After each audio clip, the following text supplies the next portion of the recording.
Click the links for Odyssey, Bit Chute, join channel, become a member, support channel, copy the various other links. Be sure to join the Telegram. It's an app that it has a little bit less censorship, especially if you download it from telegram.org, not the App Store.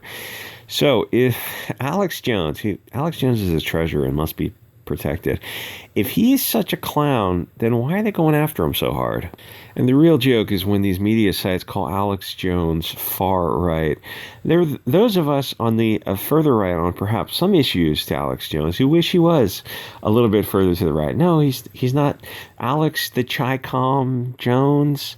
No, he's not far right. And the joke is that China has influence in American politics, but so do other countries that Alex Jones is a little hesitant to call out. He will mention them every once in a while, but he really tries to deflect to China as much as possible, which is legitimate. But it's like, Alex, there is that small little country in the Middle East that he will call out Israel every now and then, but it's like it's more important than China, and it's like he tries to shy away from it because he knows like you're already getting the amount of heat you're getting. It's like if you start calling out that other country, I like, what do? Do they delete you?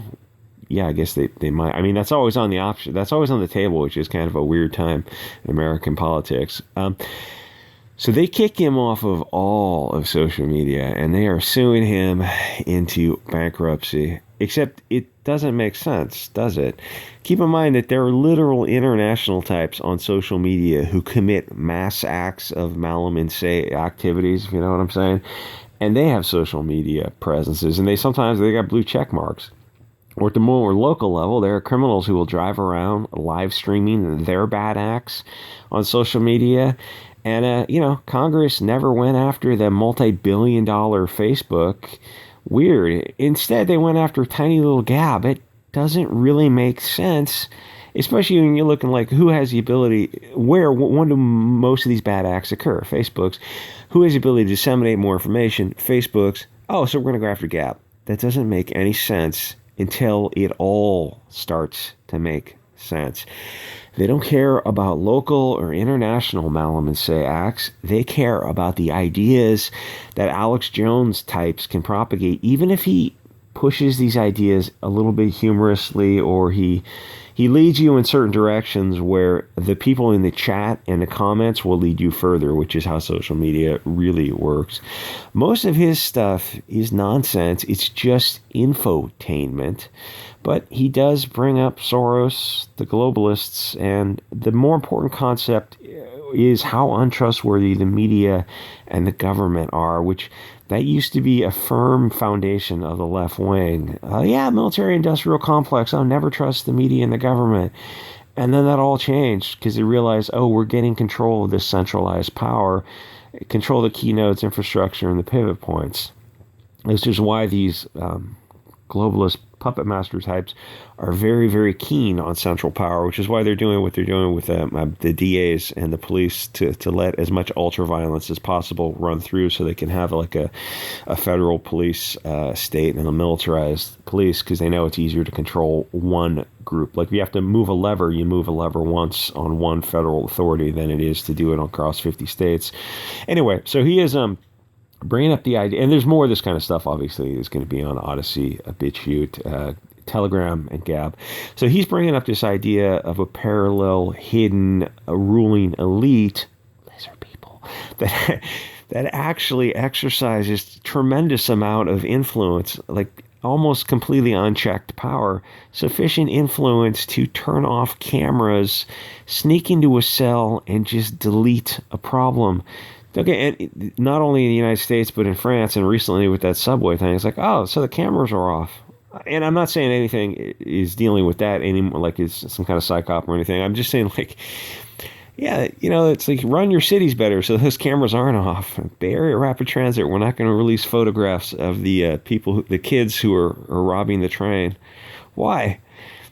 Yeah, anyway, so don't get me wrong, Alex Jones is 50% clown, but he apparently is bringing up something that is scaring somebody because they went after him really hard. For some reason, they don't want him speaking, which all of us who assumed he was infotainment. He's a clown, he's a jokester, he's like half serious. when you go after somebody that hard to censor them, you're kind of affirming that there's something that you don't want them talking about.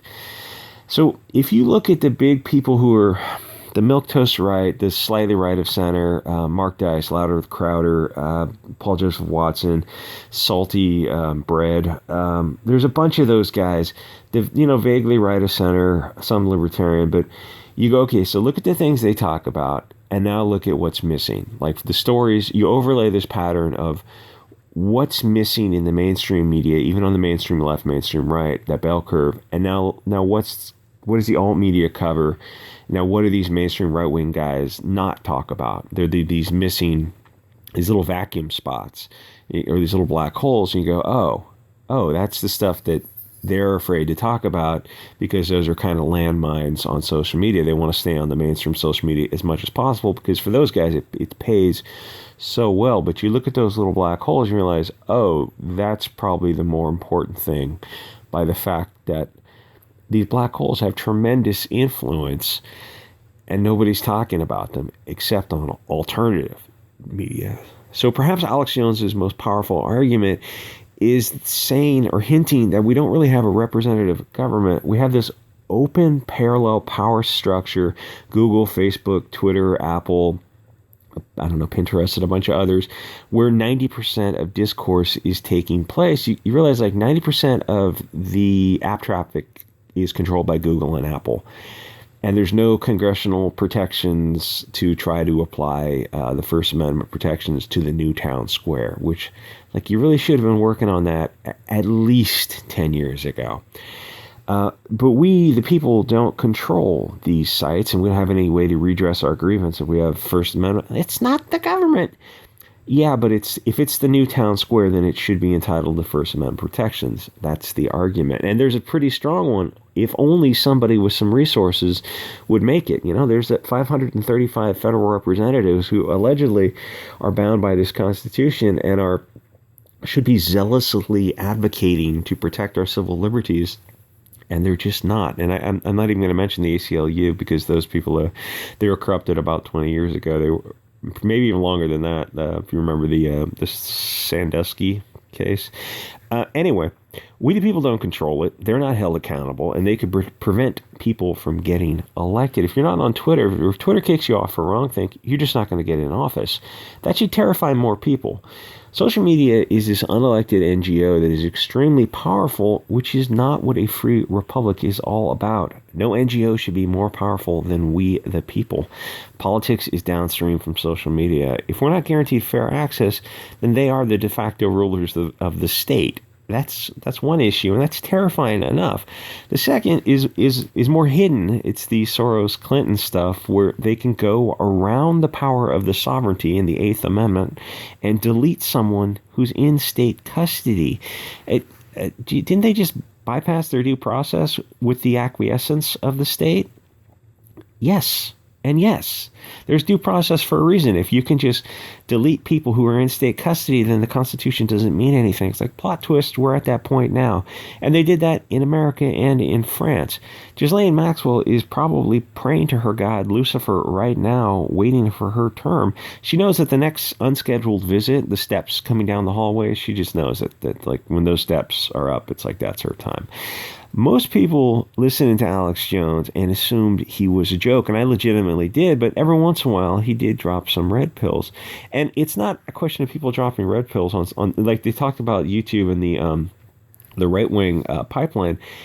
It's sort of true because people raise questions that take you further than YouTube can answer. So you have to go to Odyssey, Bit Chute, Telegram, and the people in the comments will tell you where to go. And they delete comments and filter comments as much as possible. You just learn how to dog whistle around those. But even if they don't, it's like you're listening to these channels and they're almost all gone off of YouTube now. They just raise questions. You realize your mind starts to pick up where these black holes are on social media, the stuff that they're not talking about. And you can use the YouTube search engine itself. You search for some things, and here's a 7-minute video on the history of central banking.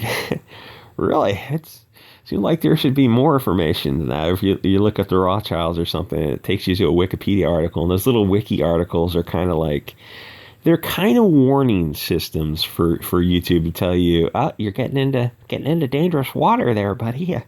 Probably shouldn't have said those. I said a lot of hot words on this, but we'll see what happens. So people were listening to Alex Jones, assumed he's a joke, except Facebook, Instagram, Twitter, Google, Apple, Spotify, Pinterest, and even Upron. People were uploading parody videos to Upron just kind of for the hell of it. So like Facebook, Google, and Apple are, I don't even know how big they are, but they're probably three of the biggest companies on earth. And they and all these other companies went out of their way to all censor little old Alex Jones. It seems a little bit weird because it is really weird. They all kicked him off, and he's being sued. And you look at it and you're like, what's the story exactly? It's like, yeah, there's that issue with the school, and but the thing is, there was some legitimate funny business with that. And then there's that issue with the Italian stuff, the Italian food. And there was some legitimate funny business stuff with that. And like, I didn't go down those rabbit holes. I wasn't a big Alex Jones fan, but I'm familiar with those stories and some of the other stories. And yeah, there's more than a few grains of truth to a lot of these stories. And it's like, it would have been all nonsense. We wouldn't have taken any of this seriously, except that these billion-dollar companies all kicked Alex Jones off. It's like, that doesn't make any sense until you realize that, yeah, it does start to make a whole lot of sense. And there's no tinfoil hat required. Billion-dollar companies, if billion-dollar companies are going after you, then you're catching anti-aircraft fire because you're getting close to the target. If he's such a clown, you just leave him alone to let him make a fool out of himself and laugh at him. But they didn't do that. They censored him. It seems like if you call out certain groups and you have a threshold, a critical threshold. Listen, I can say whatever I want on Bit Chute, Odyssey, Telegram, these small platforms, because I don't have, six-figure accounts. But you look at the accounts that are six-figure can focus, are huge monster accounts. You realize, oh yeah, they're just not talking about some things.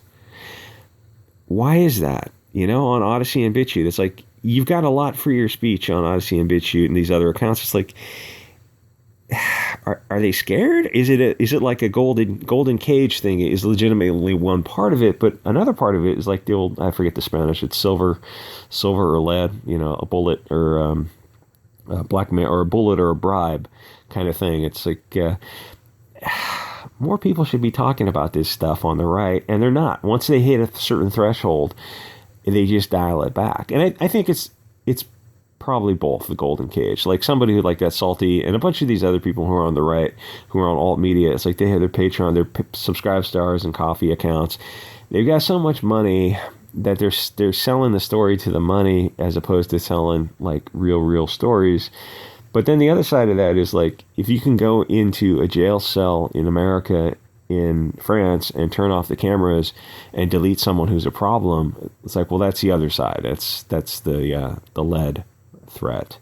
If you get over a certain threshold and you start calling out the globalists, Soros, the Clintons, these sinister hidden hand powers, they will try to destroy you through illegal warfare.